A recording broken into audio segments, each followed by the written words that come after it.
अस्सलाम वालेकुम। कैसे हैं आप लोग सब? उम्मीद करती हूँ सब ठीक ठाक खैर खैरियत से होंगे। अल्लाह ताला आप सबको अपने अपने घरों में खुश और आबाद रखें, आमीन सुम आमीन। आज हम क्या बना रहे हैं? आज हम बना रहे हैं बहुत ही मज़ेदार से चिकन बाइट्स। ये बहुत ही अच्छे जूसी और क्रंची बनते हैं। इसके लिए हमें चीज़ें चाहिए। चिकन जो है मैंने 200 ग्राम ली है और ये स्पाइसेस हैं जो इसमें जाएंगे। पेपरिका पाउडर है half tea spoon, garlic powder है हाफ टी स्पून, काली मिर्चों का पाउडर है हाफ टी स्पून, नमक हाफ टी स्पून और ये थाइम है, ये 1/4 टी स्पून है। इसके अलावा ये 1 खाने का चम्मच मैदा है और 1 ही खाने का चम्मच कॉर्नफ्लोर है। 1 अंडा जाएगा, 1 खाने का चम्मच सोया सॉस और 1 खाने का चम्मच सिरका। इन तमाम चीज़ों को मैं चिकन के अंदर डाल के बहुत अच्छे तरीके से मैरिनेट करके फिर आपको दिखाती हूँ। चिकन को मैंने मैरिनेट कर लिया है और अब मैं इसे 1 घंटे के लिए फ्रिज में रख दूंगी। चिकन हमारी मैरिनेट हो गई है, 1 घंटा हो गया है इसको। और अब मैं आपको कोटिंग का बता दूं।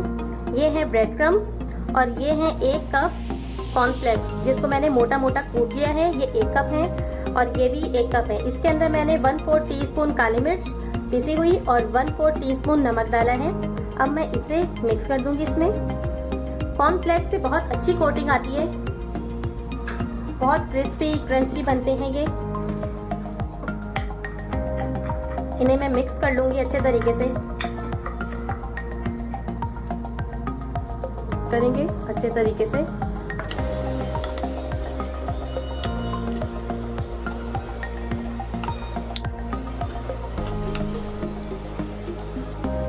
तेल मैंने गरम होने के लिए रख दिया है। बहुत मज़ेदार, बहुत क्रिस्पी क्रंची बनते हैं ये। आप इस रेसिपी को ज़रूर ट्राई कीजिएगा, आपको लाजमी पसंद आएगी।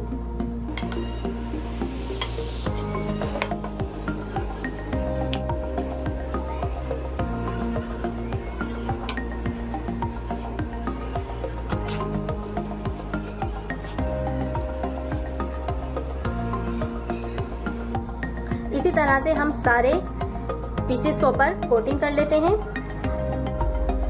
ऑयल हमारा गर्म हो गया है बहुत अच्छे तरीके से। चेक करके देखते हैं।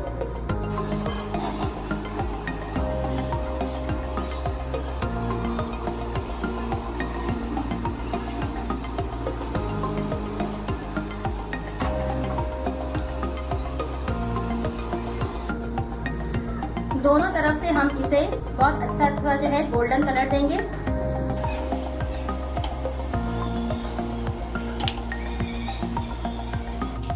तकरीबन 2 मिनट हो गए हैं। अब मैं इसकी साइज चेंज कर दूंगी।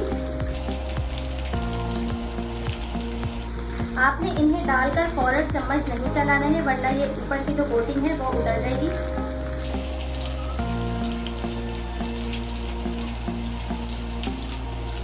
बस 2 मिनट इसे और मज़ीद फ्राई करना है और फिर निकाल लूंगी मैं इन्हें। गोल्डन ब्राउनिश कलर आ गया है। अब मैं इन्हें निकाल लूंगी किचन टॉवल पर। कितने मज़ेदार क्रंची से बने हैं ये।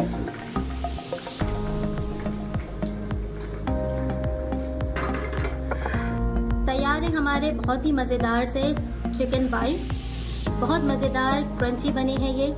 आप इस रेसिपी को ज़रूर ट्राई कीजिएगा और मुझे अपनी दुआओं में याद रखिएगा। फिर हाजिर होंगी एक नई रेसिपी के साथ। खुदा हाफिज़।